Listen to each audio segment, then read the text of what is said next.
Hello and welcome to the Redmen TV. It is the starting 11 prediction. Liverpool travel down to Aston Villa to play them first of a couple of games we've got. Well, in fact, first of 3 games we've got against them guaranteed this season. We'll talk a little bit about the Carabao Cup and all that in the news later because we're going to do a press conference reaction over on Redmen News later on today. But this is the starting 11 prediction show. This is the show where I, every single week, predict the starting 11 wrong. That's what the show really should be called. Chris predicting the wrong team. Because Jurgen Klopp picks a side, I try and guess what that side is going to be. That's the basic premise of the show. So without further ado, let's get into it ahead of this game against Villa. In goal, I think I'm going to be right here. It's going to be Alisson Becker between the sticks. Obviously, Keller came in at the weekend, and then you've got Adrian, who might have been a little bit disappointed not to get a game, but Alisson will come back in for this one. I think we're going to return to what we consider our best starting 11 for this Premier League fixture. So Andy Robertson will go in at left back. Virgil van Dijk is obviously going to be there. Then the question marks are, is it going to be Lovren? Is it going to be Joe Gomez? Because we know that Joel Matip is out for a few weeks. I think everybody probably guesses that it is going to be Dejan Lovren in this one. I mean, the fact that we saw Gomez partnered with Sepp Vandenberg midweek against Arsenal would suggest that he's saving Lovren and Van Dijk for this game.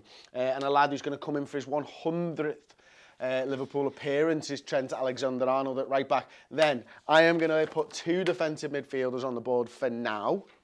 I'm going to put Fabinho on there, and I'm going to put Gini Wijnaldum on there. And I'm going to throw James Milner and Jordan Henderson in for now. Because obviously I'm going to have one too many players. When it comes to the front 3, I think it's a little bit easier. I think what we're likely to see is Sadio Mane, we're likely to see Mo Salah, and we're likely to see Roberto Firmino in the normal front 3 and their normal positions. Obviously, we know that Salah's got a bit of a dicky ankle at the moment, but apparently it's good enough to start. He just starts to feel it as games go on. So really, the talking point is right behind me. It's this midfield. Fabinho is 1 booking away from a yellow card. If he picks up that booking in this game against Aston Villa, then he will miss Manchester City in the Premier League next weekend, or the weekend after, I should say. Klopp referenced it in his pre-match press conference. If anyone was watching it, they'll know. He said he's never told a player to take a booking, you know, or anything like that. So referencing the game previously, it is what it is. Fabinho knows he's on a yellow card. Jurgen knows he's on a yellow card. And I think it was along the lines of either I'll have to make the decision and not put him in the starting 11, or Fabinho has to make the decisions on the pitch. He said you can't go in there and not challenge against a good Aston Villa side. So is he going to play Fabinho? And if he plays Fabinho, I think it's just as simple as Gini Wijnaldum playing in that 8 and Fabinho being there. If you can leave me your thoughts in the comments section, we'll come to them actually straight away afterwards. Si will pick them up. I'm not going to make a decision actually until after I've spoken to you guys. So do help me out on this one, because I really want to be right. And I think everything else is spot on. It's just whether Fabinho goes in or Gini Wijnaldum. And I am going to make a final decision after I've spoken to you all. If Fabinho is then, you know what, he's too important, we need him for Manchester City, I think it's as simple as Gini goes in and possibly James Milner plays. I know that Naby Keita, Jurgen mentioned again in his press conference, he's not sure yet, so that leads me to think that James Milner will slip in there on that left-hand side. Gini play the 6 and Hendo just play on that right-hand side. So I'm going to go into the comments now, and then I'm going to make a final decision on whether it's Fabinho or Gini Wijnaldum in the 6 for this starting 11. Si, if you've got something, that would be absolutely fantastic, mate. Most of the comments I've been discussing the midfield, so Claudia Pele says, Keita, Ox and Fabinho will play against Genk, so for this match we should play Wijnaldum in the 6, Henderson and Milner in midfield. Dylan K says, no way does Klopp not start Fabinho. He takes 1 game at a time and he'll get a lot of stick if Fabinho's benched and we lose points. You're right, there's 2 people to start. We should probably put a poll up after the video goes live properly on this. Okay, it's a good point by Claudia. And she agrees it'll be Wijnaldum, it'll be Henderson, it'll be Milner. Was it Dylan was the second comment? Yeah. Dylan, I think I'm leaning towards Dylan. I think Jurgen preaches, doesn't he, that it is 1 game at a time. And you can't preach 1 game at a time, 1 game at a time, 1 game at a time, and then start looking ahead at Manchester City. If Fabinho picks up a yellow card, and it's an if, But here's the thing, it might not even be that he makes a dirty tackle or picks up one of those classic yellow cards that he does do when teams are attacking us. I think the worry for me is the referees are so rubbish in this league that Fabinho could be given a yellow card for something that really doesn't warrant a yellow card. I think I would definitely not play Fabinho, just for what it's worth. I don't think I'd play him at all. I think I would go with Henderson, Milner and Gini Wijnaldum. But I think you're right, Dylan. I think Jurgen preaches one game at a time, and because he preaches one game at a time, I think Fabinho goes in there. He shows a level of trust in Fabinho, and Fabinho's the guy who has to go through that game and not pick up a yellow card. I can't see that there's anything else wrong. If there's any other players anyone wants me to discuss, then please let me know now, and we'll maybe grab them and we'll talk about those players. Other than that, if there's any more comments, let's get going.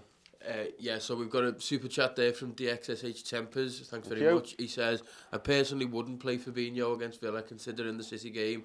Also Villa have players like Grealish and McGinn who will go to ground. Yeah, they will do, and listen, they're two of their better players as well, aren't they, Grealish and McGinn? I'm the same as you, mate. I really wouldn't. I think, we've talked about this now. I've given you my opinions. I think he's too important. And Liverpool need to take points off Manchester City. Be that a draw, be that a win for Liverpool. We need to make sure that they don't gain points on us. And Fabinho, for me, would be one of the first names on the team sheet, and I wouldn't want to risk that going into that game.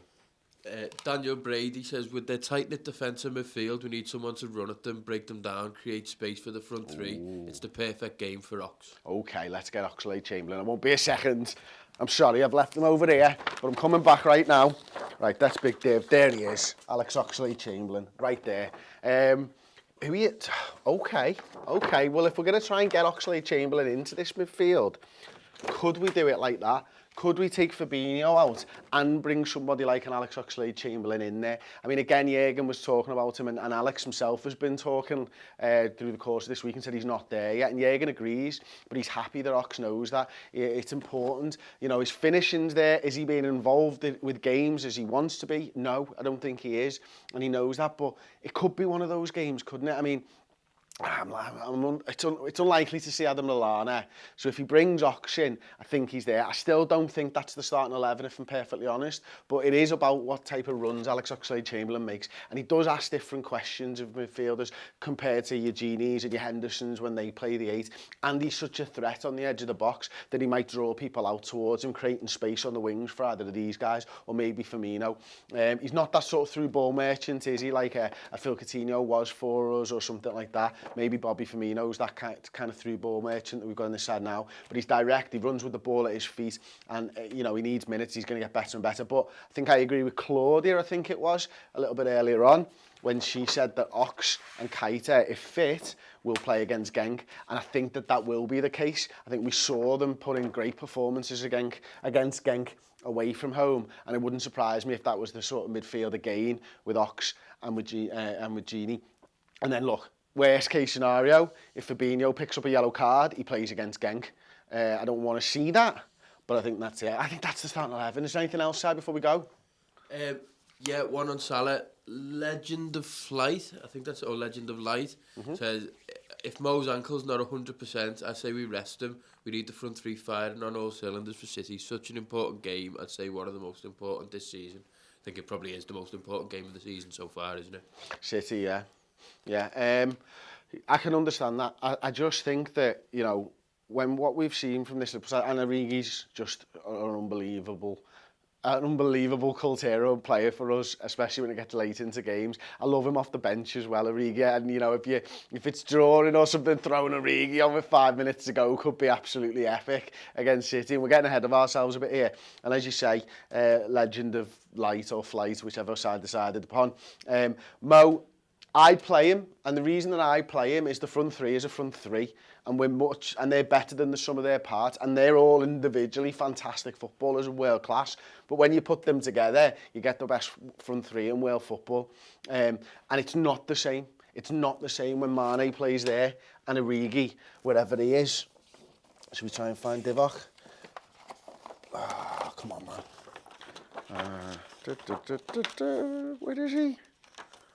He's miles away. Oh, he's well down the list. I'm sorry, Divock. My word. Is he even here? Yeah, there he is. it's just not the same when Origi's there. Unfortunately, because he's not as good a player as Mo Salah. Now, he's brilliant and all that. Now, he changed the game when he went through the middle for me against Arsenal. But Firmino's not as good over on that left-hand side. Sadio's not as good over on that right-hand side. So for me, as I said at the top, the front three is the front three. And as such, and I'm not taking Villa lightly, I don't think Jurgen will, they have to start in this game, but I do take your points. One more? Yeah, I've just got another super chat in, so I'll read it out. Jude Mallon says, Milner playing in midweek surely suggests that Fabinho will start tomorrow. Unless Keita comes in. Unless Keita's fit and ready to go, or Oxlade-Chamberlain, or Adam Lallana comes in and plays that 6. The thing with the Milner left-back thing, he can play 2 games in a week, James Milner. He's 33, you know what I mean? He's not dead. He's not 50. He's 33 years old, and you know he wins that lactate test every single year. He's a fit guy who hasn't played a lot of minutes.